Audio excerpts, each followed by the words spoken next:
Welcome back to another episode of the Gap Down Backer podcast. Today we have with us Coach Kelley Lee, the head football coach at Eastern New Mexico University. Coach, how are you doing? I'm doing good, Nick. How are you? I'm doing good. Coach Lee has kind of was nice enough to speak at our state clinic. I believe he spoke. You spoke at the Michigan State Clinic too, correct? Michigan as well, yes, sir. He's got Michigan State Clinic. His coach tube information will be in the bio as well, and then along with the tags of this video and everything else.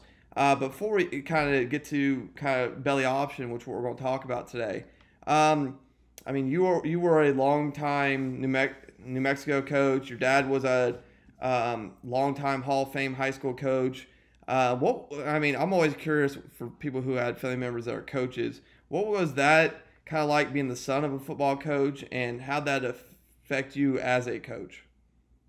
Well, it was a fantastic childhood because you had access to all the facilities, access to the players. We were in a small town, so the high school players were your heroes, so you had direct connection with them. And, I followed my dad around at football games and track meets. I was able to see the connection he had with kids. And I really thought that's a great life. You never have to give up the sports, and of course, you're a kid, you think you're going to play pro ball or whatever. But I knew that, if I became a coach, I could always stay in it. And seeing those interactions was really rewarding. And I knew at a pretty young age that I wanted to be in education and be a coach. So I just kind of followed in his football steps, learned as much as I could from him. Great coach.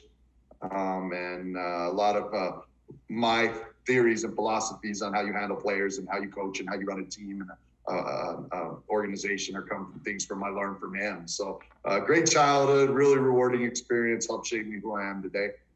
Now, correct me if I'm wrong. Your dad has worked with you at a couple of your stops, correct? What has that experience been like? Well, I played for him, so I took my share of butt chewings, and I coached for him, took a few that way. And then here at Eastern New Mexico, he's been our running back coach. So I've gotten to be able to turn it around a few times and get after him a few times. But no, seriously, though, it's been very rewarding. I mean, to get to work in all those different ways with your father, doing something that you both love and you share and are passionate about, that's a pretty good connection. We like to fish and do other things like that, but it's not often you get to do the thing you love every day while you're at work and getting paid for it with someone you love and care about. So that's been a great experience. Now, outside of, obviously he's probably your main, if not one of your main influences in coaching and in life. Who else has been a major influence for you as a coach over the years? Sure. I was a graduate assistant here at Eastern New Mexico, and a guy by the name of legendary Division II coach by the name of Harold Bud Elliott. Old school option guy, was running the wishbone at UT Arlington, Texas, when they had Division I football. And, I kind of cut my teeth here as a graduate assistant and really learned the option from him. He was kind of in that Air Force, Ken Hatfield, Bob Noblet, Fisher DeBerry group. So I kind of learned that style, that philosophy, and kind of fell in love with that philosophy of football here. Mike Howard was his OC.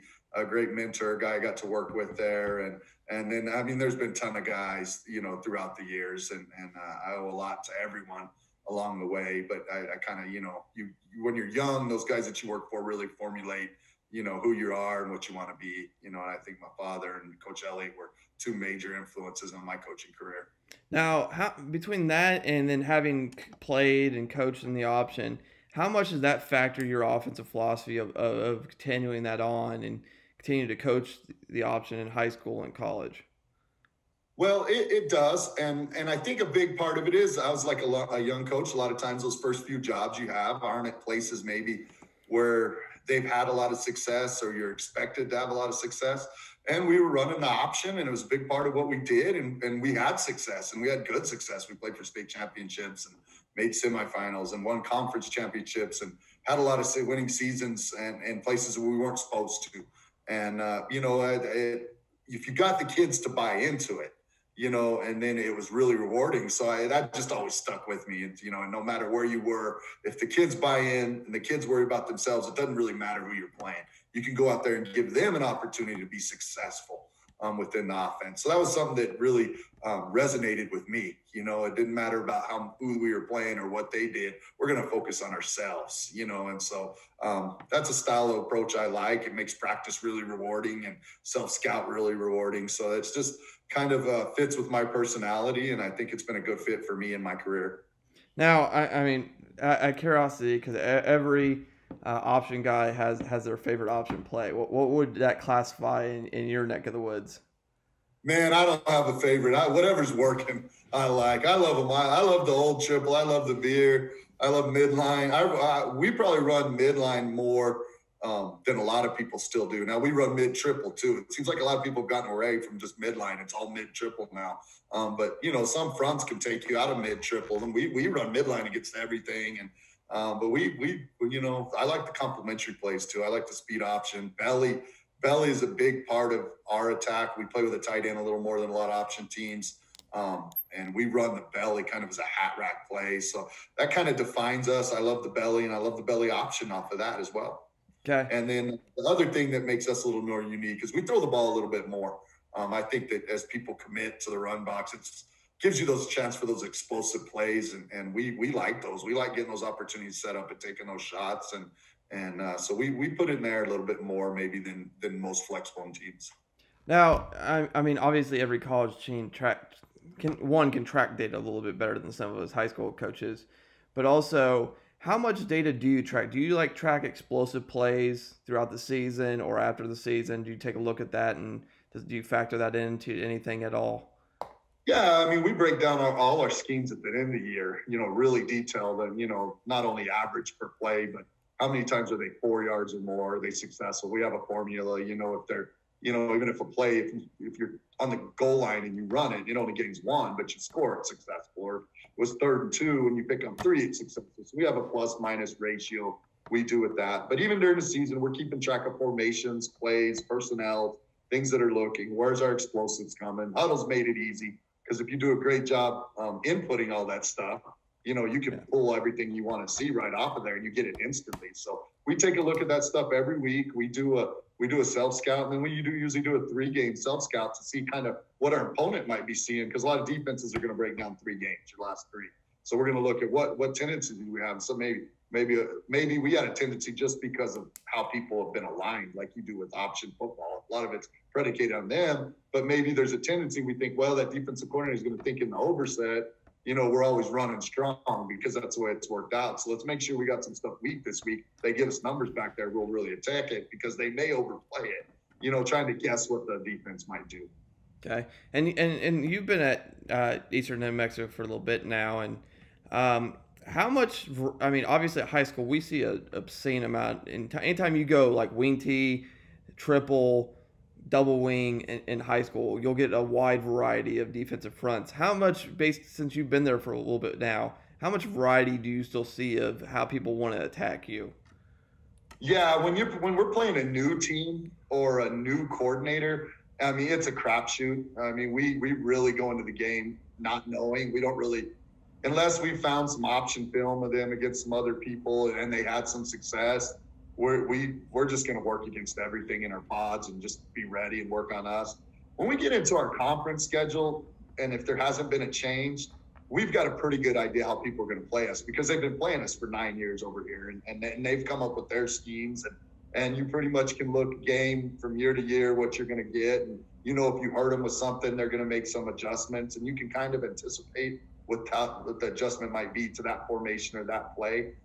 So we do a lot more scheming up the teams we play within our conference games. When we're playing out of conference, we just work on ourselves. We prepare for everything, and we go out and run our base stuff. And we'll probably have a couple wrinkles in them that maybe they're not ready for. But we just got to be ready because you could see anything, and then we see a wide variety of stuff. We don't see. We've had a lot of success with the 4-3 deep Mike attacking that. So that was a big phase. I mean, Georgia Tech was seeing that every week for a while. We don't see that a lot because we've been really successful. So, but we still see a lot of Okie, a lot of split front. We'll have occasional double eagle or bear Mike. We call it 7 diamond looks, but we don't see that a lot because we're usually pretty successful against a double eagle 8-man front. So, but most people are going to play us in a 4-2-5 split front or some kind of Okie. Oh, you mean that dreaded 7-1 diamond that for some reason everybody goes to that never works? Yeah, it was one of those things that I think Houston ran at one time against Navy when Navy was rolling and shut them down. But I don't think it had much to do with the scheme. I think Houston was really loaded. And then they tried to play him the next year, and Navy put up like 69 points on him in it because they were ready for it. The talent wasn't such a big difference. So our kids love seeing it. They get excited. We feel like we see it, we're going to roll. So I think it's out on the internet as a way to stop the option or something. I don't know, but we don't mind seeing it. I know. Like we had a team 2 years ago run that against our wing T, and that had some success against us. But that was mostly because we did a bad job at ball security.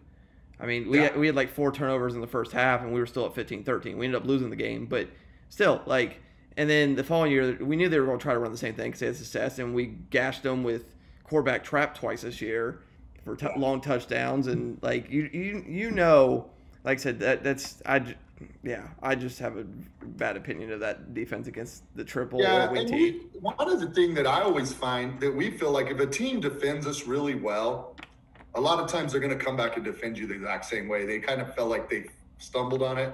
And then we have time to prepare. Maybe we saw something in some formation stuff. We're usually pretty good. I usually feel good. If someone did defend us really well, I feel good about the next year because we're going to know exactly how they're going to defend us, and we can prepare for it, scheme it up, and more importantly, we can rep our kids with the exact alignments, exact assignments, and we're usually really good. So if someone gets after us one year, I feel really good because, like you said, you almost know you're going to get the same thing. Now, with that and with prepping for that stuff, how much formationally do you do overall? Because I know some guys will have like 2 or 3 triple formations, and then I know a couple others that will just get very formation happy to try to influence a lot of things. Where do you fall more in that triple tree? Yeah, really formation heavy. We're going to do more. It goes back to what I'm talking about. When we play our conference teams, they're getting a lot. They might get 15, 20 different formations during a game. We're going to get into formations with specific ideas to run a few plays, and a lot of unbalanced. And again, non-conference, we don't know what they're going to line up. We're going to get in probably 4 or 5 base formations, probably a couple balanced ones, a couple overset ones, and we're going to run our base stuff and see what falls, But and like anything, we have our rules for different fronts. There's certain formations we like, that you could put people in conflict. But when we play out of conference or a new DC, we're probably not going to give them a lot of formations because we're going to focus on ourselves. The guys that we know real well, they're going to get a lot of formations because we're going to try to give them a lot more to defend. Okay. And then, all right, let's move on to belly options, what we kind of wanted to talk tonight. Obviously you run belly, but was belly just a natural compliment for you because you already ran belly, or was it more of a natural comment because you already run the option? I think I can't honestly answer that. I don't know when. I know Air Force was running belly, and I know Air Force had spent some time with Delaware when they were running the wing T, and they had some elements, and belly became a big tight inside play for them, and we really liked what they were doing and how they were able to get the ball in the fullback and keep him in the game with belly. So we got it in there, and it just became a great compliment because so much of the things that defensive line and linebackers do to stop the option opens them up to have success with belly and belly option.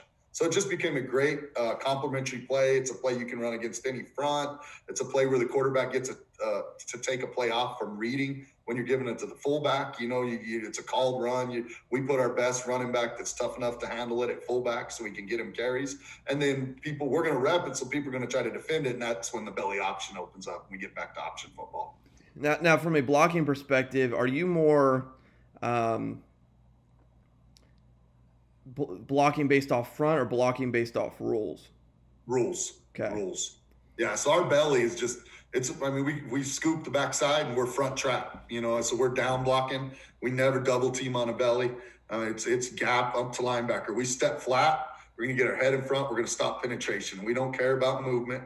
Our guard might have to dig someone out, but we're just going to stop penetration. You step flat, nothing's in your gap, we're climbing, and then our guard is going to kick out. The one thing that we do that's different with our belly and has been really, really good is we're not only going to run it when we get kick out, or we're not going to tell the guard he has to kick that guy out. If we get a hard squeeze, which we do a lot because we're on an option, we'll let that guard log it, our fullback will bounce it outside, and we'll get into that soft spot.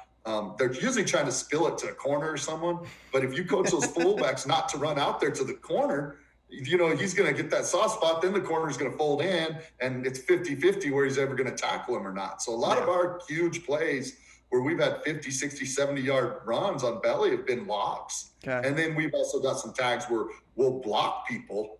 When they spill it to someone, we'll just tag some people to block those guys. So we'll let them spill it to defenders that now we're blocking, and it becomes a stretch play for us. Or we'll log it, take it outside with the belly option, and get back to option football. So it's just a different philosophy of we're not running it as a trap or something we're just doing versus certain looks. We're going to run belly against everything. And whether it's belly or belly option, or we're kicking it or we're logging it. All right, there's our rules. If you're looking at that, that's a look at a diagram.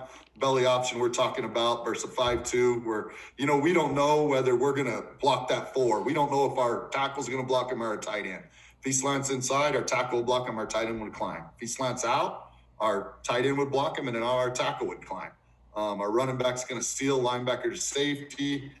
On belly option, we're gonna do a half fake with the fullback after he gets halfway through the mesh. That he's going to check. We call it trash to free safety. So he's going to check that linebacker up to safety. This is the one time we just tell our running back to run a sloppy pitch path. We're going to let him lose a little ground. And then our quarterback, in the option game, our quarterback doesn't go attack the pitch key. He's just going to make the pitch key come to us. On belly option, we're going to attack the inside number of the pitch key because we're getting on depth off the line. It creates a little bit of a different angle with that. This is belly option over to the open side. That's a little bit better way to run sometimes because it's a shorter edge, you know. So if we're getting a 4-eye or a gap player in B gap, we don't need that extra tight end block. You know, you're going to get a good squeeze there, and it's a shorter edge for the quarterback. But same scheme there, just running it to the open side. So here's typical adjustment you might get out of an Okie. It's a 50 front. We're in an overset, so they've rolled the safety down. We've been running belly. They've been squeezing it, trying to spill it. So great time to run belly option. We're going to log the 9, and we're going to pitch off the force over here. Fullback does a great job here of getting up to the free safety right there.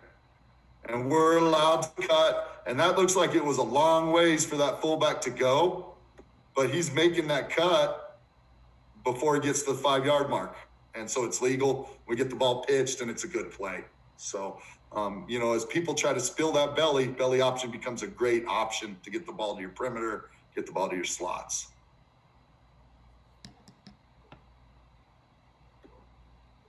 There's the tight look at it. See the 4 slanted in, so the tackle's going to pick him up. So now our tight end is going to be able to climb, okay? He's not going to chase any backer outside. He ends up on the backside backer. Again, quarterback getting the ball pitched. It was a good play.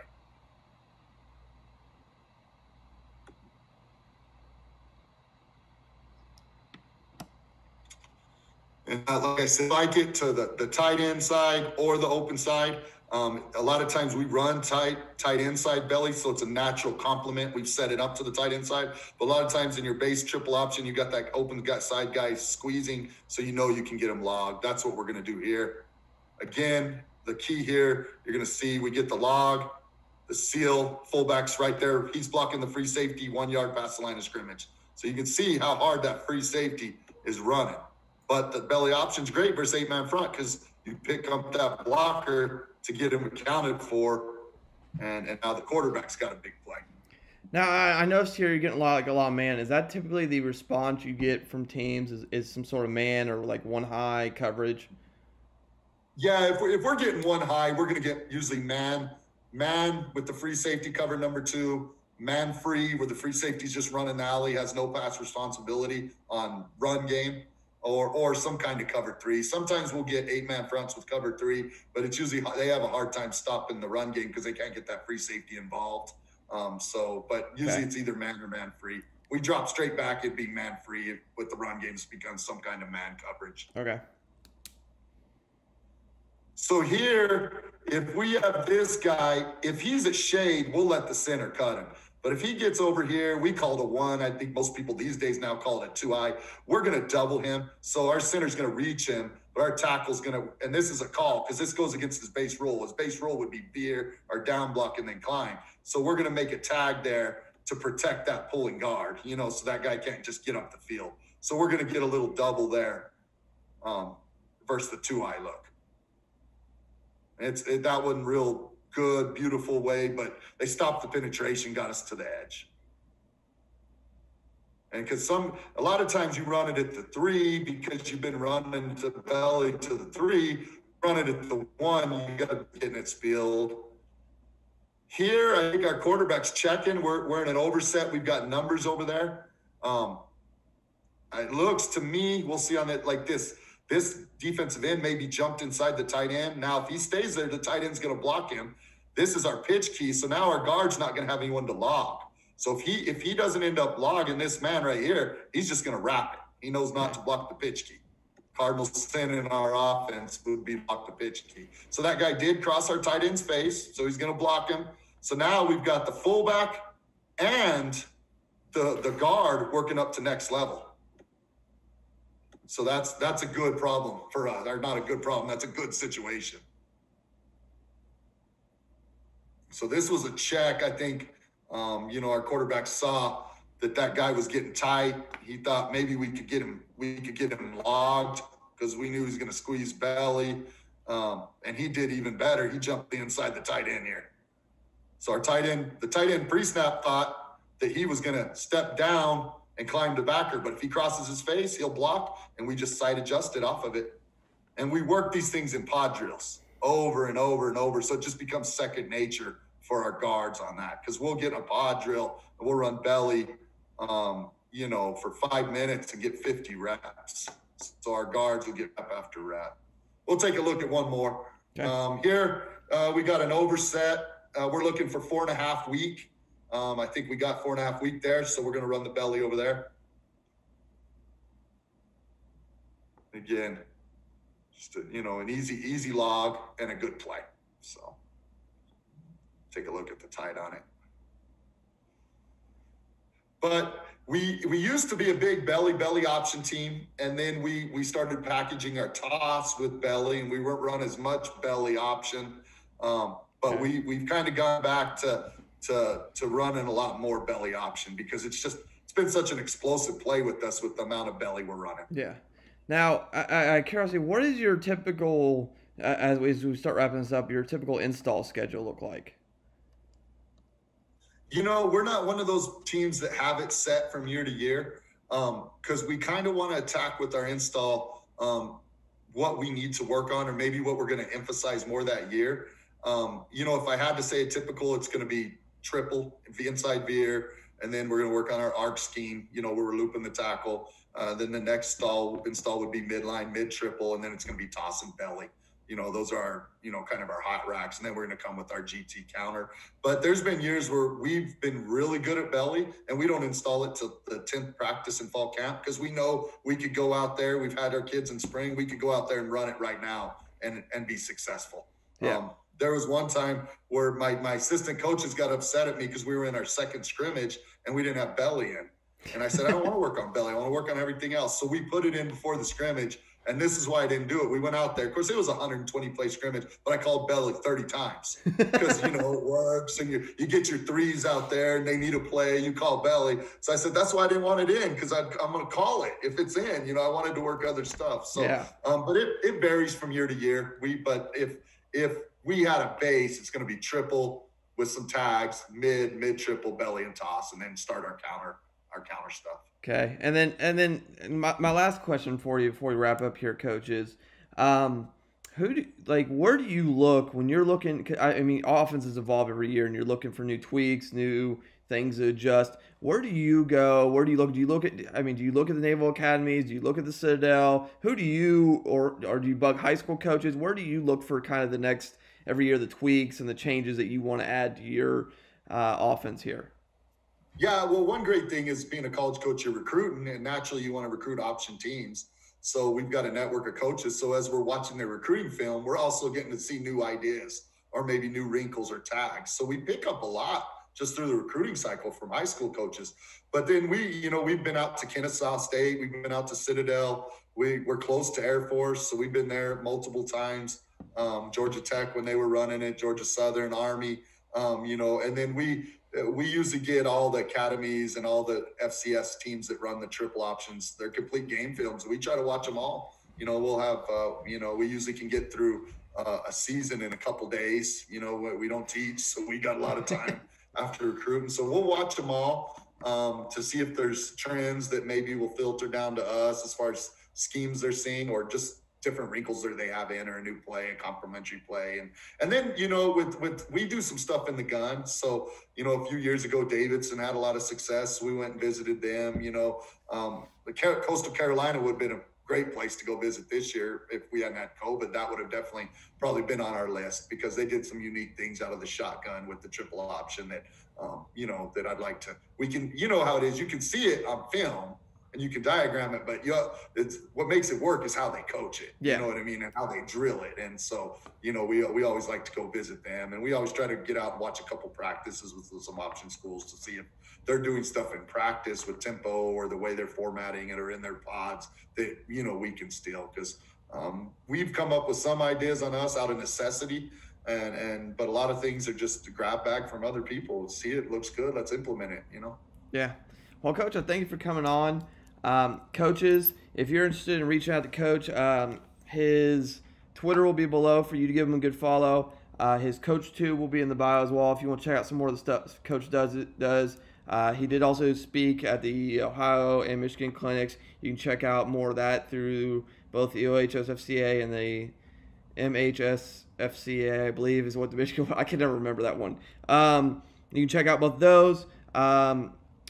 Again, if you want any bonus content from the channel, check out the Patreon. That link will be below. Any of our affiliates and their stuff, their links will also be below. Make sure you check them out and give the video a like, share it so people can find it and see kind of what Coach Lee is doing there.